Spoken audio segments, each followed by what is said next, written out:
everyone. Welcome back to Strange Mind 6. I'm your host, Ruby, and today we are going to be getting back into Creepers, The Golden Goblet by Edgar J. Hyde.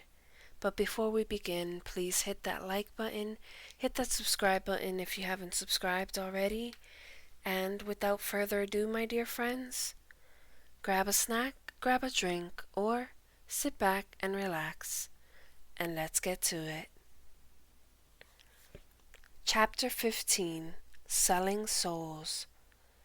Shauna was alone in her room, lying on her bed, when she was sure she heard Granny's voice gently whispering, "Calm down, Shauna. You need to be calm. Go and look in your mirror." Shauna was relieved to hear that voice again, and went rushing to her mirror, wondering what exactly she would find when she looked into it. She looked at herself in the mirror and saw that she was shimmering. Her face was changing shape, and then she realized that it was aging as fast as she was blinking. She was amazed to see her own face becoming wrinkled and her hair becoming gray. This is not what she had expected at all. She'd half expected to see Granny MacDonald in the mirror, bringing good news to soothe her fears, but instead she looked as if she was becoming so old that she would die. Eventually, however, she realized that her face was becoming Granny's.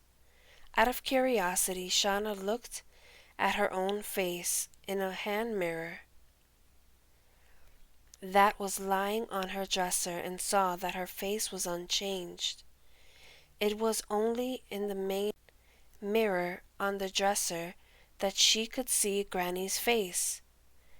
Granny then filled her in on what was going on and told her not to worry. All Shauna had to do was to find the golden goblet that her father was busy hiding. "And then what, Granny?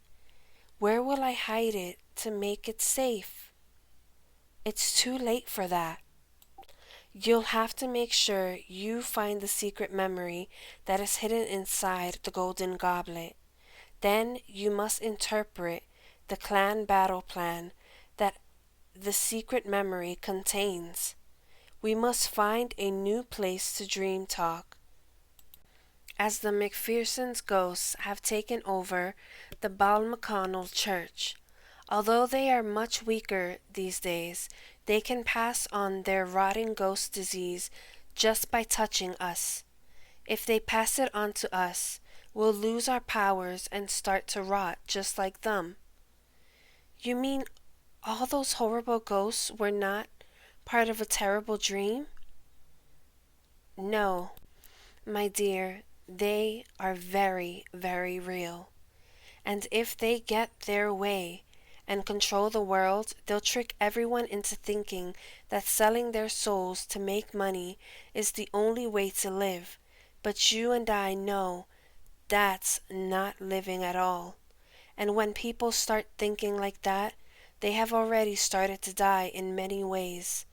You see, Shauna, the McPherson ghosts have no soul.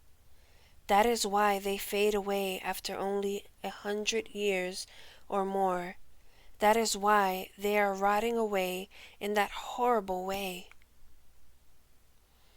"So, what you are saying, Granny, is that when we sell our souls for money, it is the McPherson ghosts we are selling them to?"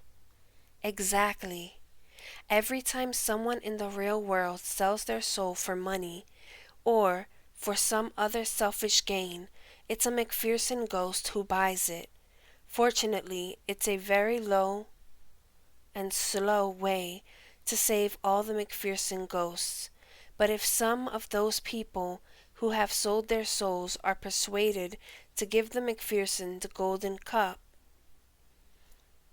and all the secrets that it contains, then that's when all the McPherson ghosts will come back." "But Granny, exclaimed Shauna. I thought that the golden goblet would never work for the McPhersons again. That's true, Shauna, replied Granny MacDonald. But there is one way that it can be tricked into doing it. If a McPherson drinks the blood of one of our clan from it, that will trick the golden goblet into thinking that our clan's bloodline has died out. Then it will be at the service of Ronald McPherson's branch of the McPherson clan again. You see, not all the McPhersons are bad, just the people in this particular branch. So find the golden goblet as soon as possible, Shauna. We'll do our best to help, but our own clan's powers are weak now because the goblet is not in the possession of the clan witch. Its only true keeper. Shauna was still confused. But Granny, why don't you just tell me the battle plan that is contained in the secret memory? Because you must know it. I can only tell another qualified clan witch, replied Granny MacDonald.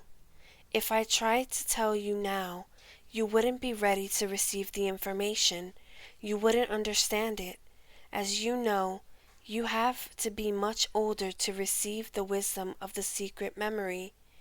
I'm working on a spell as we speak to try to find a way around it.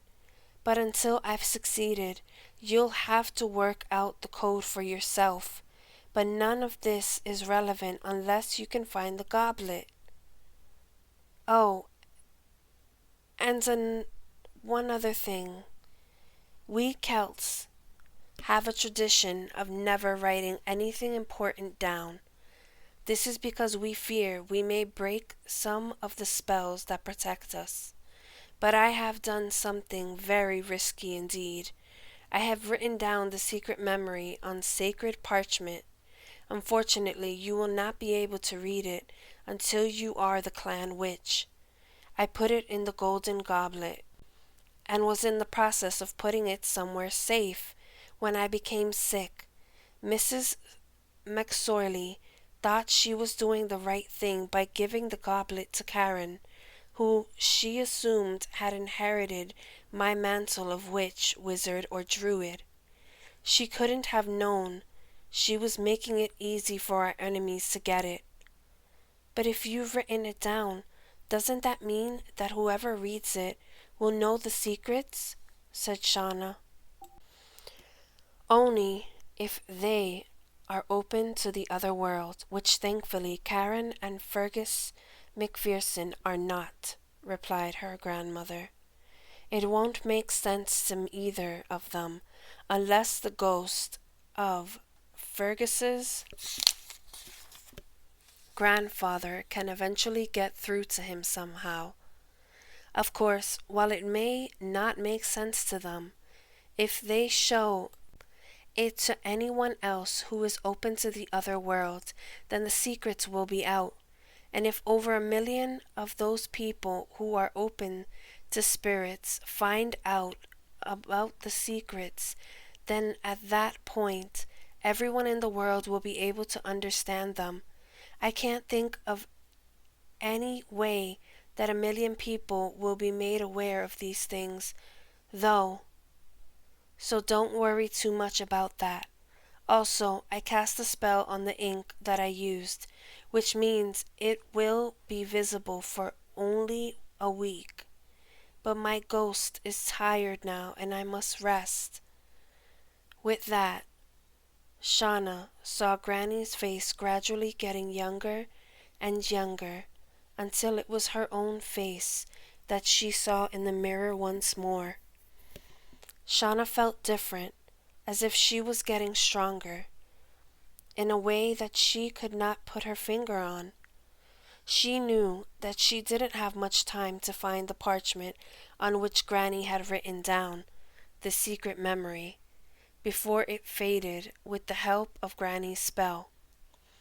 She tried to think when the spell would make the ink fade.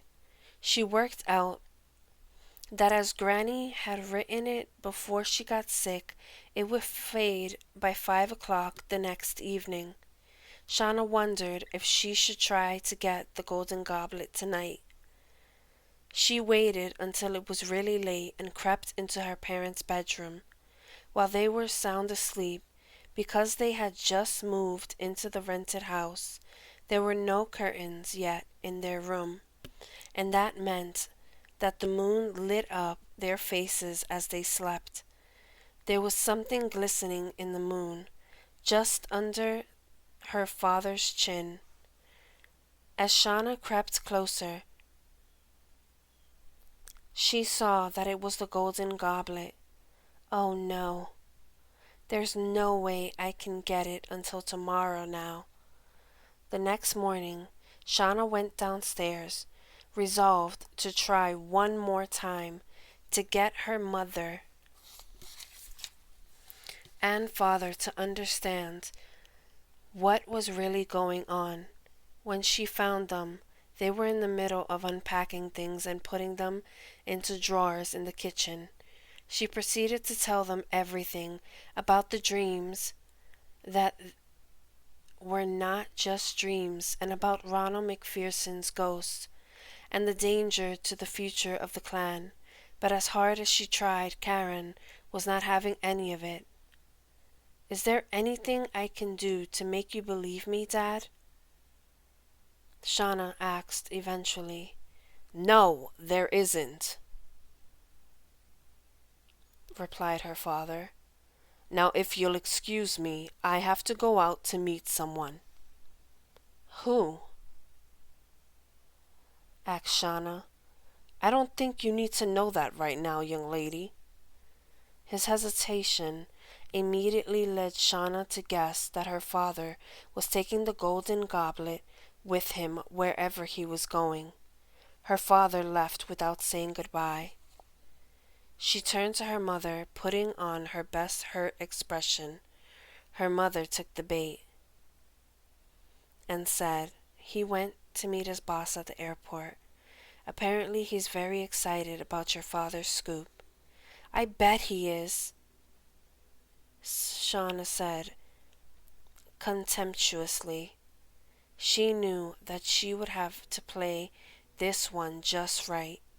She waited until her mother was out of the room and quietly called the taxi company in town. "I need a ride to the airport right now." Chapter 16. The Fool Has Landed. Shauna guessed that her father's boss, Fergus McPherson, would be flying from Duluth International Airport, just as her own family had done when they had moved to Inverness.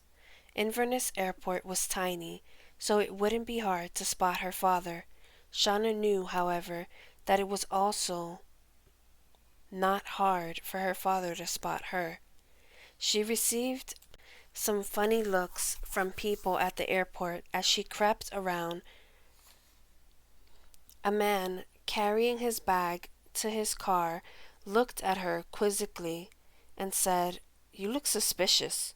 He smiled at her and added, "You need to learn how to look a bit more inconspicuous next time."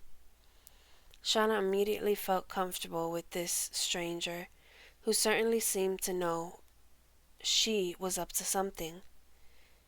"It's my first time on an adventure like this," she confided in him. "I guess I need more practice." "Take note of how I do it," said the man as he walked, barely moving his lips as he talked. "How did you do that?" asked Shauna, a little taken back. "You see, I'm on an adventure too." "You are?" "Yep. You know, there are a lot of little adventures going on all the time. You never know who is on one or not." Shauna continued walking with the friendly man. "Whose story are you in then?" she said. He looked at her, smiled, and said, "Why, yours, of course." Shauna stopped in her tracks and looked him in the eyes. He looked back at her and said, "My part in your story is to make you look less conspicuous and to help you blend in. If I had not done so, those two guys over there would have surely spotted you."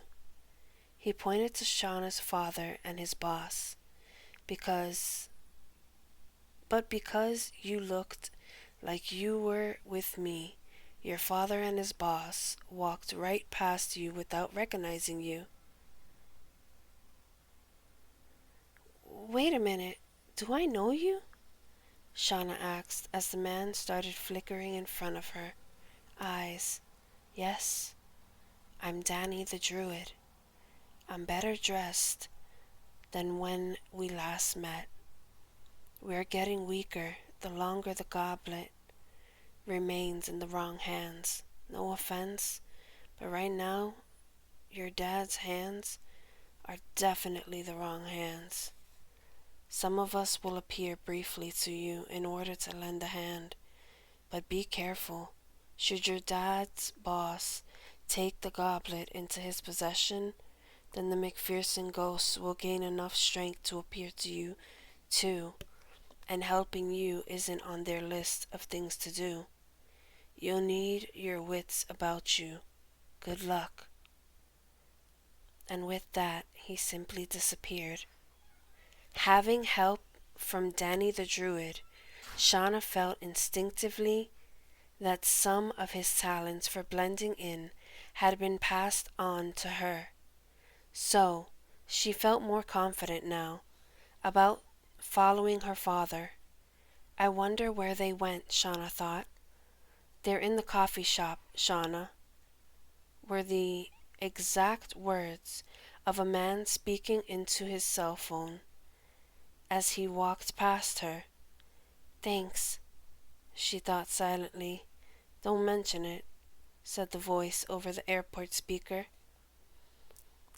Shauna soon found the airport coffee shop and began sneaking around behind tables in order not to be seen. A hand tapped her on the shoulder. She looked around, expecting to see a McPherson ghost, but all she saw was a woman with an apron holding a tray. "You're late for work. Take this."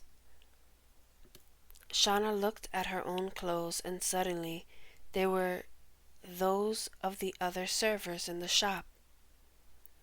She took the tray and began walking around the area where her father and Fergus were sitting. She could hear them clearly, but once she realized what Fergus was saying, she wished that she couldn't hear them at all. "Karen, I don't know how to say this to you, but this golden goblet that you've just given me really is a scoop. This is exactly what we need to get the Highland Telegraph off the ground. When you called me with your tale of the golden goblet and the secret memory, I just couldn't believe the coincidence."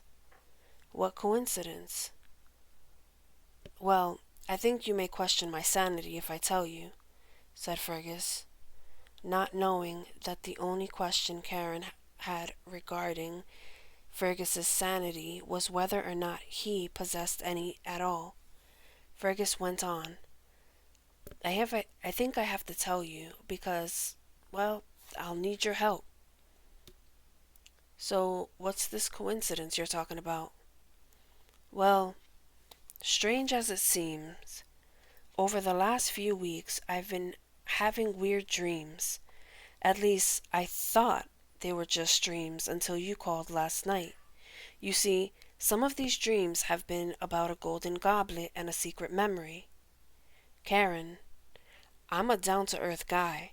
I don't believe in this witch nonsense normally, and I know my business career has been blessed with astonishing luck, and my own talent, of course, but I can't help thinking that these dreams and your call about the goblet are related. And what happens in these dreams? Asked Karen, suddenly interested. This is where it gets strange, replied Fergus, unaware that it had already started to get strange for Karen the minute Fergus mentioned the dreams. He continued. So, he continued, I was so interested in your call about the goblet that I went to a psychic, someone who can see spirits and all that. I know what a psychic is, Fergus. Right. So, guess what she sees when I turn up on her door? She sees, or at least tells me that she sees a golden goblet that contains a secret memory. Then, says that she is speaking to Ronald McPherson, my grandfather. Anyway, she says that the golden goblet has lots of secrets and that I should find it at all costs. Obviously, I didn't tell her that I had just received a call from my favorite journalist telling me that he'd found it for me. Now, being a great businessman means that I can always tell what's really going on. I can always spot an opportunity to make money. With this scoop of yours, not only can we get the Highland Telegraph off to a flying start, but we can print the secret memory in all of my papers. Why, we can even broadcast it on my TV channels. Just imagine, the world will be glued to my papers and channels for weeks, and we'll be selling them the ancient secrets of the Celts. We'll have solid proof once and for all that ghosts exist. Just think about how eager people will be to learn all about magic, the supernatural, and the unexplained stuff. Just imagine, we'll have found the answers of the meaning of life. Now, if that's not remarkable or a markable commodity, I don't know what is. At this point, Fergus reached into the supermarket bag in which Karen was still keeping the golden goblet. Shauna felt sick the minute Fergus touched it, and she knew now that the clan was in great danger. But she also knew that Fergus would not be able to read the secret memory inside the goblet. That's when she remembered Granny's voice saying loud and clear, unless his father somehow gets through to him at last. Shauna pretended to take the order of a table nearby where her father and Fergus were drinking their coffee. Now she was listening for clues.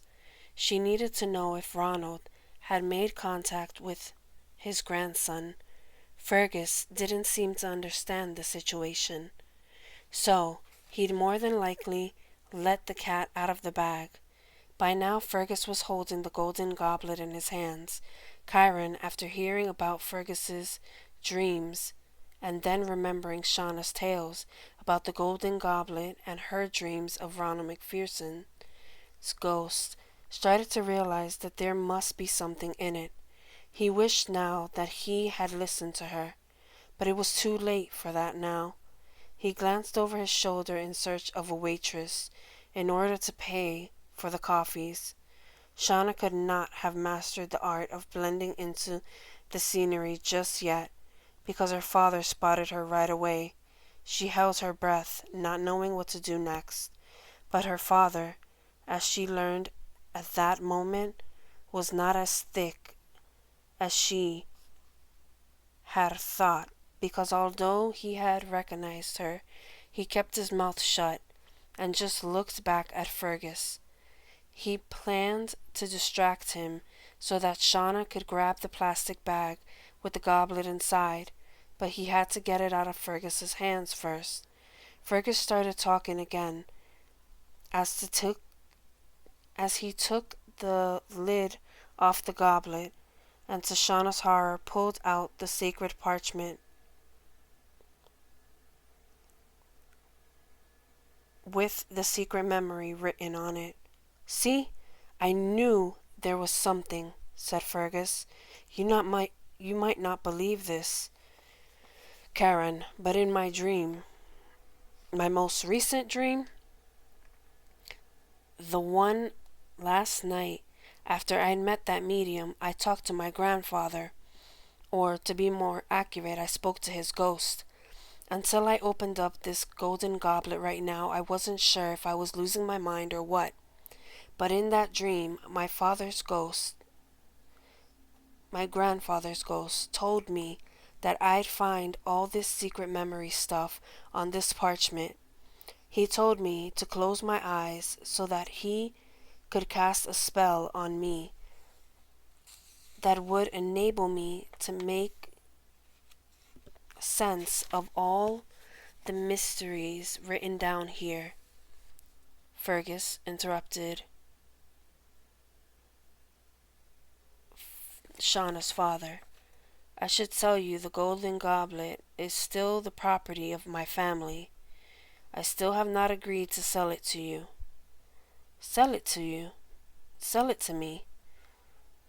Let me remind you that you are an employee of mine, and that all scoops are the property of the owner. You should check your contract." "What contract?" "The new one I'll have made up tomorrow. If you don't like it, then you should get lost." "What about the Highlands telegram? What about all our plans?" "You either agree to sign over the golden goblet and all its contents to me right now, or you're finished, McDonald. In fact, I have it in my hands right now anyway, so don't even bother to sign it over. It's not like you can get it back." Insulted, as well as realizing that he'd been tricked, Shauna's father stood up and leapt toward Fergus, who immediately shouted for help. Straightaway, 4 burly guys in black appeared. They were Fergus's bodyguards. They pulled Shauna's father away from Fergus, who was laughing cruelly. "We really do have another scoop, don't we, McDonald? I can see the news report. Unemployed former journalist Karen McDonald was arrested for attacking fine upstanding media mogul Fergus McPherson." One of the giant bodyguards holding Shauna's father asked Fergus, "Should we call the police, boss?" "Not yet, boys," replied Fergus. "I want our former employee here to see what he's missing before you attack me, McDonald. I was about to tell you that I have convened an impromptu news conference right here at the airport." Chapter 17. Breaking News. Shauna looked around the airport and could see quite a fuss being created by lots of workers bringing in microphones and tables. She also saw a lot of people who looked like journalists. There were TV cameras all over the place. Shauna noticed that many of them had names in different languages on their sides. "Goodness," she thought, "all these people coming from all over the world on such short notice. This guy really does have a lot of power." Many of the news people were arriving in private jets as well as on scheduled flights. They had all been alerted by an announcement from Fergus online that he had solved the deepest mystery that mankind had ever known. He had actually sent the request early this morning, just after his last dream, in which his grandfather convinced him that something big was going to happen. So all these reporters from all over the world, many of whom worked for Fergus in one form or another, were now fighting for the best vantage points for their cameras and bright lights. The good people of Inverness were taken completely by storm, but seemed to be talking it all with a mixture of surprise and good humor. Many of them recognized Fergus McPherson because he had a Scottish-sounding name. The locals thought he must be very interested in his Scottish roots. Little did they know that until that very morning his interest in their roots had been non-existent, and like Karen, his interest in them had dramatically risen since this morning. Shauna was still in disguise, waiting for the chance to steal back the golden goblet. Then she suddenly remembered the ink on the parchment. She remembered that it would fade away completely by 5 o'clock tonight. As far as she knew, Fergus had only briefly glanced at the parchment pages and put them back in the goblet. In fact, he did not seem at all interested in the contents of the mysteries of life, as he had called them. Fergus was interested only in how much money he would make from them. Shauna wondered what time the press conference was supposed to start. She hoped against hope that it would start after 5, because of course the ink would have disappeared by then, and the parchment would be worthless to the McPherson clan. That is, unless they found some MacDonald blood to put in the goblet to break its spell. Her heart sank when she overheard somebody tell someone else that the press conference was supposed to start at 2 o'clock. She checked her watch. It was 1 o'clock already. Only an hour to go. Shauna sat down and tried to gather her thoughts. Okay, so because Fergus eventually opened up to the other world, he can now read the secret memory. And unless he is stopped within the next hour, he'll read it out to millions of listeners and viewers across the world. Wait a minute.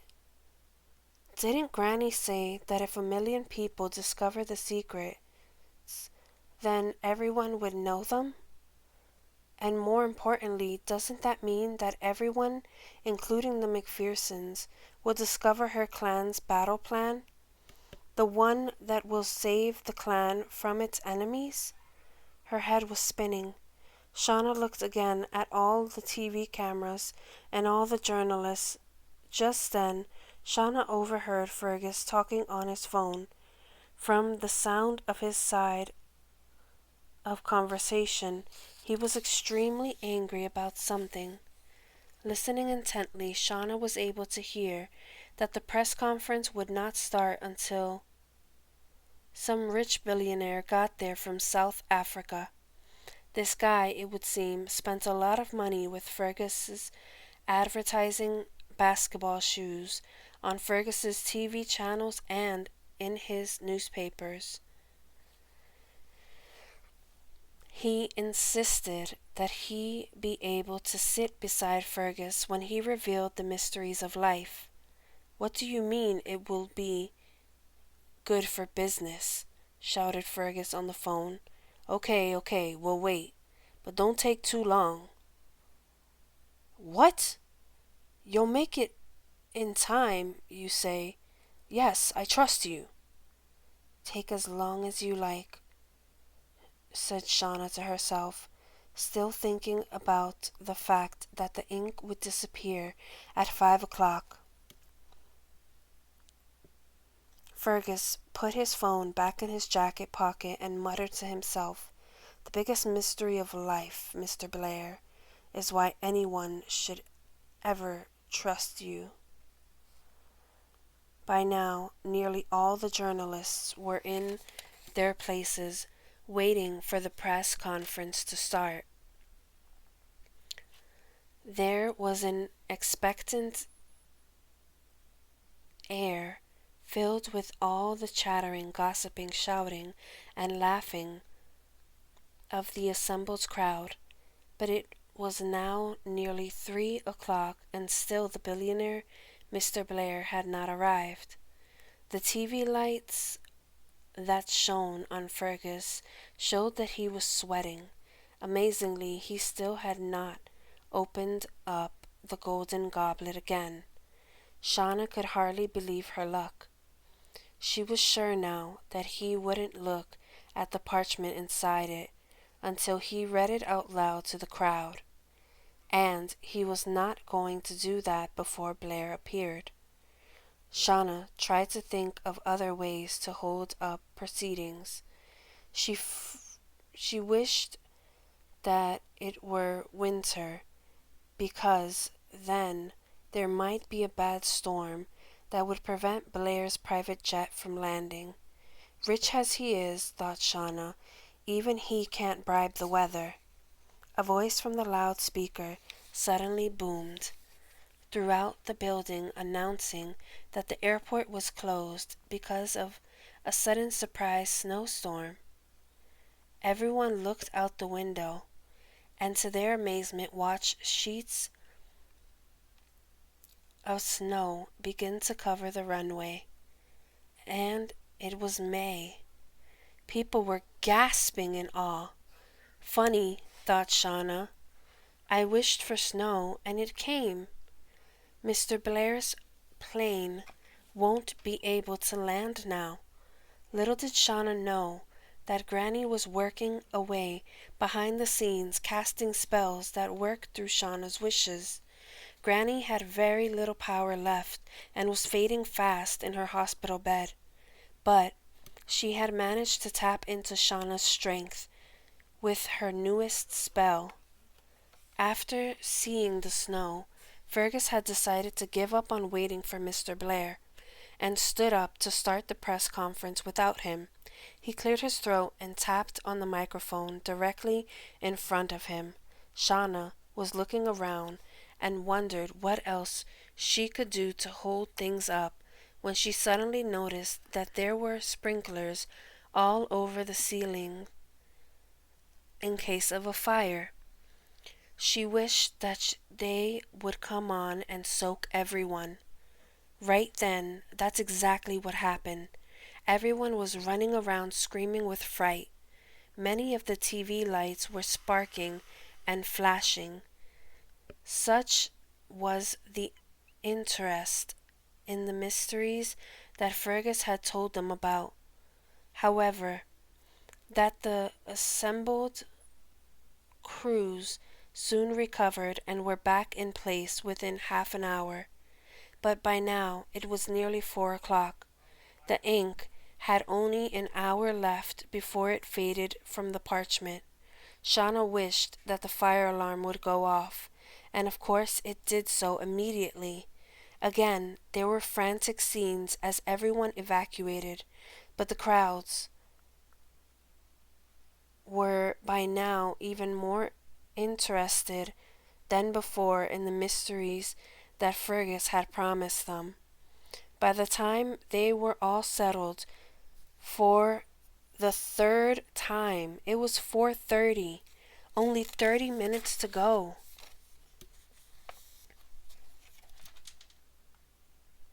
Shauna was delighted, but she could not think of anything else to disrupt the press conference. Her mind just seemed to go blank. She felt dizzy and sat down to recover some strength. Fergus began to address the impatient crowd and said, "I really know how to tease you, don't I?" The audience laughed. "Well," he continued, "you'll be delighted to hear that I have solved the mystery of life and death. I have all the answers right here in this beautiful golden goblet." He picked up the supermarket bag that contained it, at which point there were irreverent giggles from some in the audience. The giggling stopped, though, when he produced the golden goblet for all to see. The audience gasped at its beauty.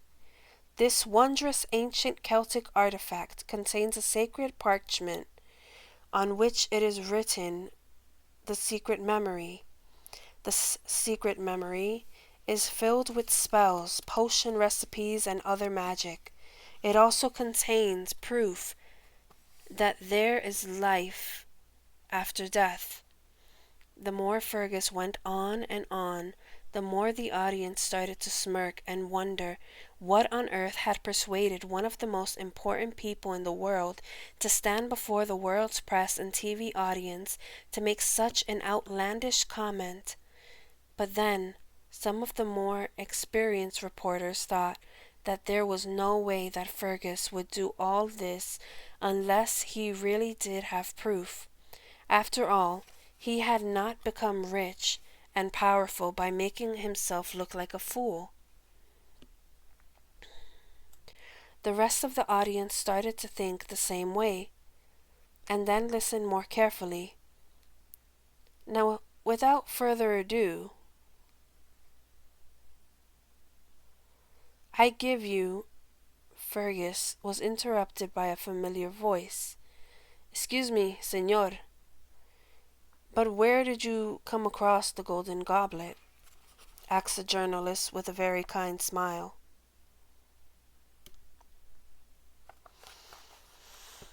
He winked at Shauna when no one else was looking.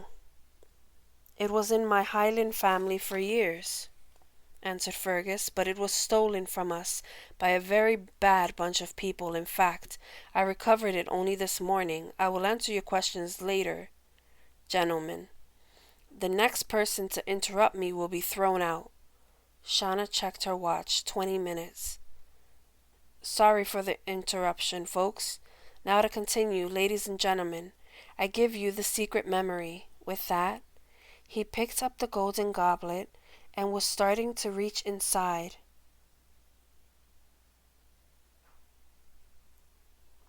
When he suddenly interrupted himself and said, "You know, that last question was really insulting. It is my birthright.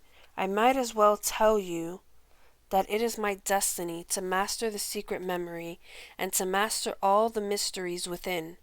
As you know, I am the most important man on the planet, and now my time has really come to rule not just this world, but all the worlds of both the living and the dead. I was born to rule, not to justify myself to people like that."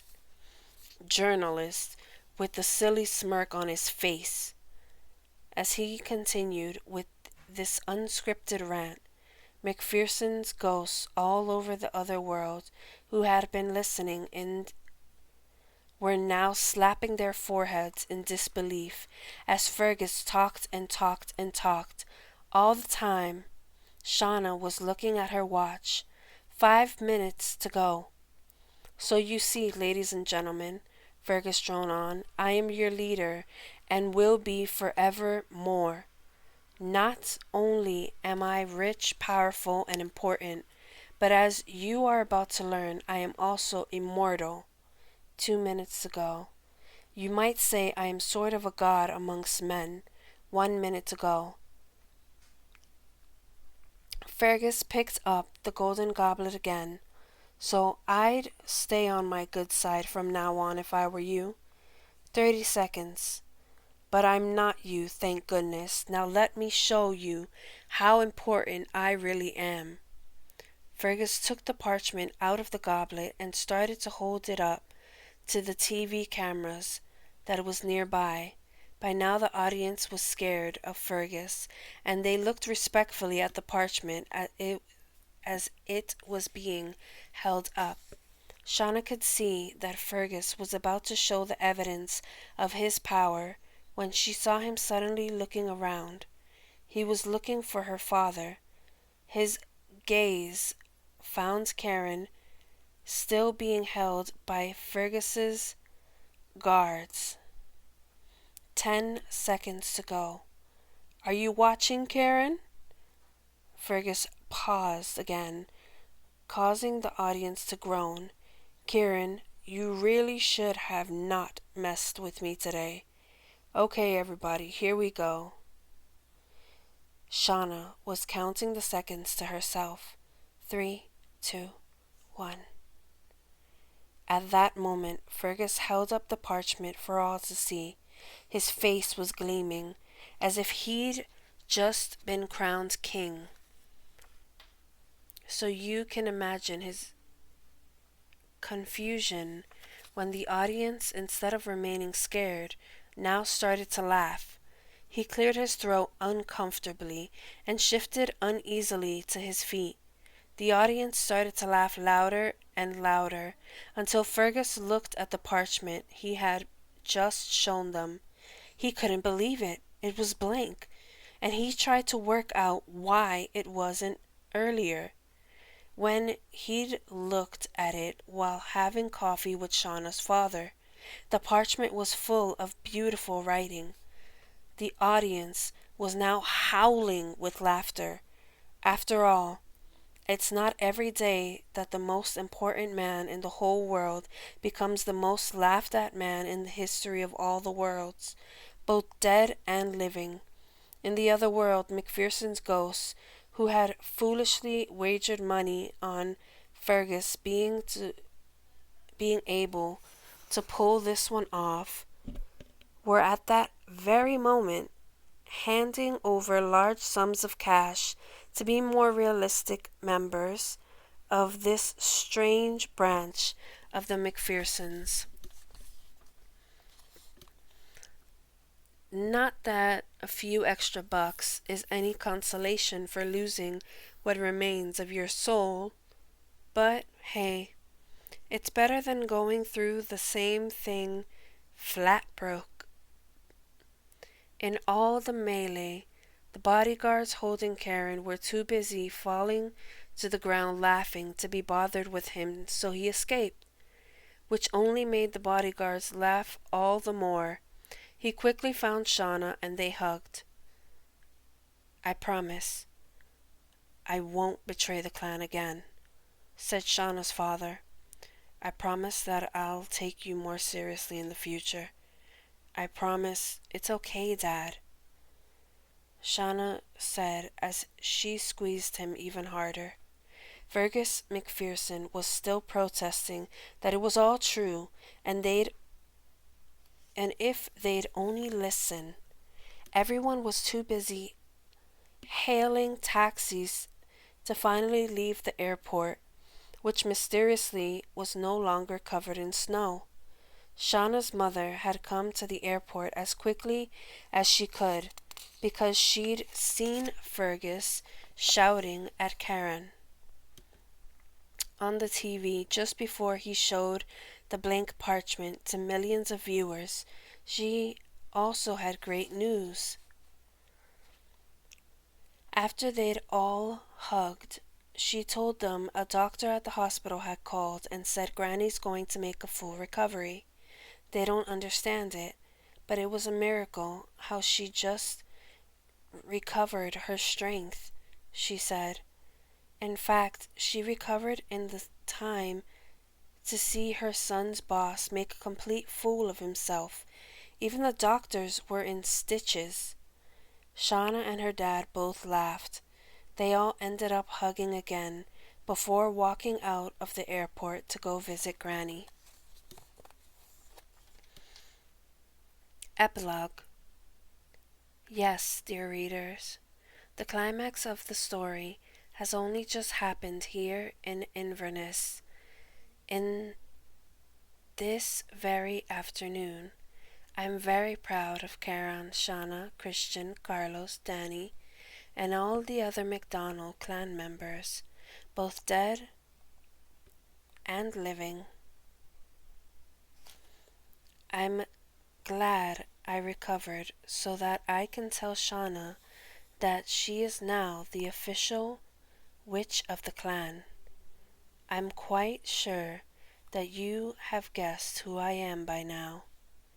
I want to thank you, my dear Edgar, for patiently sitting here by my side and writing down my story. You, Mr. Hyde, have been a great help. I also want to thank my dear readers for sticking around to read this old lady's tale. Edith MacDonald. And that is the end, my dear, dear friends. This has been Ruby, signing off.